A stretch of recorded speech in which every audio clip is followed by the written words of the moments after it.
ಸಿದ್ದರಾಮಯ್ಯನೇ ರಾಮ, ನಾನೇ ಆಂಜನೇಯ. ಅಲ್ಲಿಗೆ ಹೋಗ್ಬೇಕಾಗಿದೆ.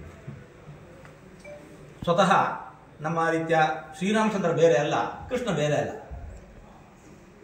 ಕೃಷ್ಣ ಅಂದಿರುವಂತಹ ಮಾತು, ಈಶ್ವರ ಸರ್ವಭೂತಾನಾಂ ಹೃದಯೇಶೇ ಅರ್ಜುನ ತಿಷ್ಠತಿ. ದೇವರು ಎಲ್ಲಿದ್ದಾನೆ ಹೇಳಿದಾಗ ಮಂದಿರದೊಳಗೆ ಮಾತ್ರ ಇರೋದಲ್ಲ, ಮಂದಿರ ಒಂದು ಪ್ರತಿನಿಧಿತ್ವೇನ ಒಂದಿದೆ, ಹಾಗೆ ಅಲ್ಲಿ ಮಾತ್ರ ಇರೋದಲ್ಲ, ಎಲ್ಲರ ಹೃದಯದಲ್ಲೂ ಕೂಡ ಭಗವಂತ ನೆಲೆಸಿದ್ದಾನೆ. ಹಾಗಾಗಿ ನನ್ನೊಳಗೂ ಇದ್ದಾನೆ, ನಿಮ್ಮೊಳಗೂ ಇದ್ದಾನೆ. ಹಾಗಿರುವಾಗ ಸಿದ್ದರಾಮಯ್ಯನೊಳಗೆ ಯಾಕಿಲ್ಲ, ಆಂಜನೇಯನೊಳಗೆ ಯಾಕಿಲ್ಲ, ಎಲ್ಲರೊಳಗೂ ದೇವರಿದ್ದಾನೆ. ಅಲ್ಲಿಯೂ ಕೂಡ ಭಗವಂತನ ಕಂಡು ಅವರಿಗೆ ಭಗವಂತನಿಗೆ ತಮ್ಮ ಆ ಭಕ್ತಿಯನ್ನು ಇದನ್ನು ನಿವೇದಿಸಲು ಸಾಧ್ಯ ಆಗುತ್ತೆ ಅಂತ ಹೇಳಿದ್ರೆ ಅದಕ್ಕಿಂತ ಉತ್ತಮವಾದ ದಾರಿ ಬೇರೆ ಇಲ್ಲ. ಅವಶ್ಯವಾಗಿ ಅವರಲ್ಲಿ ಮಾಡಿ. ಸಿದ್ದರಾಮಯ್ಯನೇ ರಾಮ, ನಾನೇ ಆಂಜನೇಯ. ಅಲ್ಲಿಗೆ ಹೋಗ್ಬೇಕಾಗಿದೆ. ಸ್ವತಃ ನಮ್ಮ ರೀತಿಯ ಶ್ರೀರಾಮಚಂದ್ರ ಬೇರೆ ಅಲ್ಲ, ಕೃಷ್ಣ ಬೇರೆ ಅಲ್ಲ.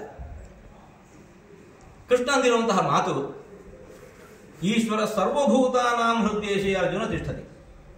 ದೇವರು ಎಲ್ಲಿದ್ದಾನೆ ಹೇಳಿದಾಗ ಮಂದಿರದೊಳಗೆ ಮಾತ್ರ ಇರೋದಲ್ಲ, ಮಂದಿರ ಒಂದು ಪ್ರತಿನಿಧಿತ್ವೇನ ಒಂದಿದೆ, ಹಾಗೆ ಅಲ್ಲಿ ಮಾತ್ರ ಇರೋದಲ್ಲ, ಎಲ್ಲರ ಹೃದಯದಲ್ಲೂ ಕೂಡ ಭಗವಂತ ನೆಲೆಸಿದ್ದಾನೆ.